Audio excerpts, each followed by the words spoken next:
Hello, it's Carmen from Pharaoh's Nonprofit Nerd, and I thought we would try a different format today for the reports. Like everybody else, this time of year can be a bit hairy for me included, and I thought today we would talk a little bit about something that I've started to see a lot of posts about. Oh, we're not getting the funding we applied for this year. There's a major grant that we've gotten for years that an organization may or may not receive, and what do we do now? And that's a question that even when I did consulting, that was something that would often come up: is what do I do if I don't get this major gift, grant, endowment? What ifs, right?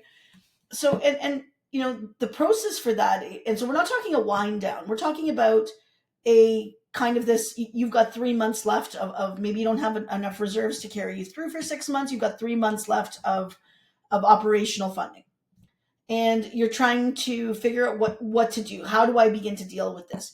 Well, there's both. And again, I'm not a lawyer, so I would first of all tell you to please go and talk to your financial um and the legal professionals. But the first thing that as someone that I would do, as someone who sometimes had to come into these situations and handle an organization that was in financial trouble, is there's a I would kind of break it out into immediate, like the short term, like today, and what do I do a month from now?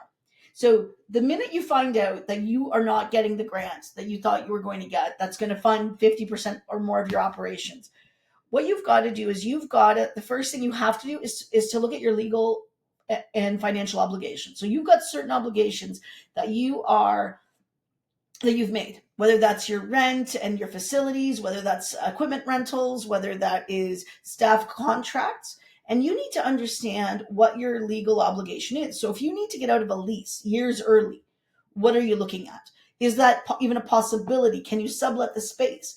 Those are all things. That's the first one. And then the same for any other contract. So if you are leasing equipment, if you're leasing phones or phone lines, all of those things carry a cost of breaking the contract. So you need to look at that. If you've got any kind of financing agreements like mortgages and other things, again, those all have a cost of breaking those contracts. So you need to understand what those are. The second piece is you need to know what your employment obligations are, because you've got employees who have been with you for, some of them for years, some of them are newer.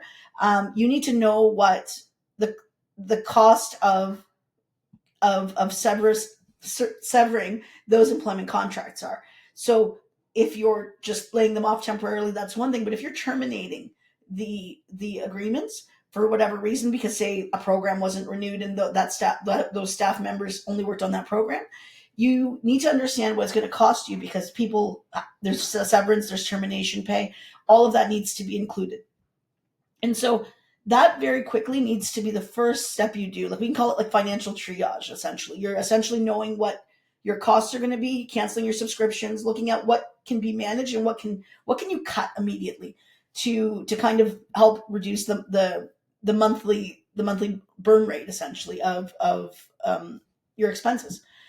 The next thing I would really look at doing is I would look at ways that you can really bring together your community. So whether that is your stakeholders, it's reaching out to them and letting them know, your community foundation, any other funders you have, and understanding, who can you bring in, and being transparent about the situation and saying, hey, we didn't get this major grant. Here's what it means for us as an organization. And by engaging with them, you also need to that also creates an opportunity to then outreach and maybe have some creative discussions about, hey, is there some resource sharing we can do? Is there some ways that we can look at getting some funding from different pots in the community, or whatnot? And so that, rather than retreating in, you need to kind of go outward and make the case and let them know that that's where you're at. And obviously, this is obviously with the consent and permission of your board, but that is my recommendation: is really outreach to your community. Because the other piece that you may have to understand is, you may have other programs that you deliver, or other funding that you have, that extends beyond your organization's capacity to deliver that program. So what I mean by that is, you've received like, let's say you've got a smaller grant that is for delivering another program. Well, you may be able to still keep delivering that program, but maybe you don't have the overhead to support that program now because part of that program funding was reliant on this bigger funding you received. So what you have to do in that case is you do again reach out to the community and see what partners can help you to finish delivering that contract.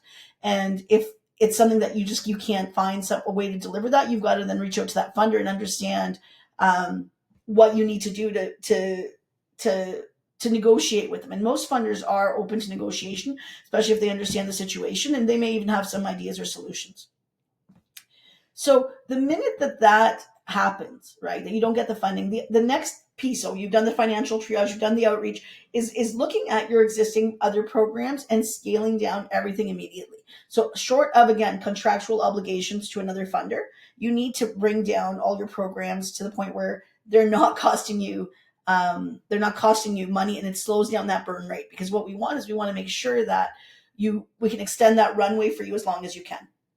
So once you've done all that, you can start to look at, and so that's going to take you the first month, and then let's say you've got 2 more months to kind of to deal with. Well, at that point, you're obviously sending out every grant application and donor outreach appeal that you can. And again, you guys know that better than I do. That's your world. But the other thing that I would really look at doing is start thinking about restructuring what you do in terms of, say, a membership or a fee for service kind of program. So this is the idea of introducing social enterprise. So is there something you can do so that would immediately, so maybe it's an asset that you can rent out or use, or a space that you can rent out to other community groups. Maybe it's a course library that you use internally that you can start to look at taking external. So there are so many ways to do this, but sometimes we have it's these moments that are so trying that really allow us to look at these creative and innovative solutions, right? So, and then as a final kind of way to like piece, I would say really look at something like crowdfunding. And this is, again, tell your story, be transparent, go out to the network and say, this is the situation we're in. These are the people who rely on us for support, and we didn't get this funding to deliver this program. We don't want to disappear, but this is the reality of our situation. And you know what? You can do an urgent appeal on something like GoFundMe. You can look at it for a corporate donor. And this is, again, why I say, like, maintain those relationships. Because if you've got relationships with someone who was once on your board that works for a major organization, maybe they have a foundation. So your network is really your strength in times like this, right? So this is that's what I would do if I was in that situation. In fact, I've worked with organizations years ago to do these very sort of actions.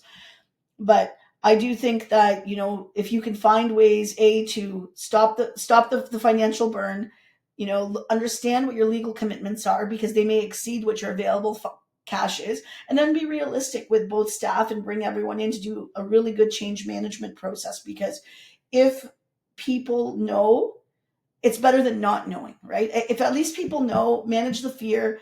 If they hear rumors, at least if you sit down your staff, you explain everything, tell them the situation you're in, and really empower them to be your eyes and ears in the community and to work for you, and give them something that they can do productive to help with the organization. Most of these people who work for you are not there just because, they're looking for dollars. They're there because they care. They're there because they care about the organization. They care about the work they do each and every day and the clients that they serve. So empower them. And again, you don't know who is connected to who. So that can be your way out of this, right? So that's what I would do if I was faced with 3 months of funding left. I would, again, the financial triage, the rapid stakeholder engagement and outreach, and then finally doing an appeal, and then scaling down everything that I can just to stop, the financial outflow from the organization. So I know that is a hard thing to hear, but this is something that a lot of organizations deal with each and every day, especially now as we're seeing decreases in government funding, decreases in repetitive, like, long-term funding agreements. So knowing and having a game plan for how to address this stuff is important. So thanks again. And next week we'll deal with a different issue. And let me know your feedback. Would you prefer the written, or do you like the video better? Thanks again. See you next week.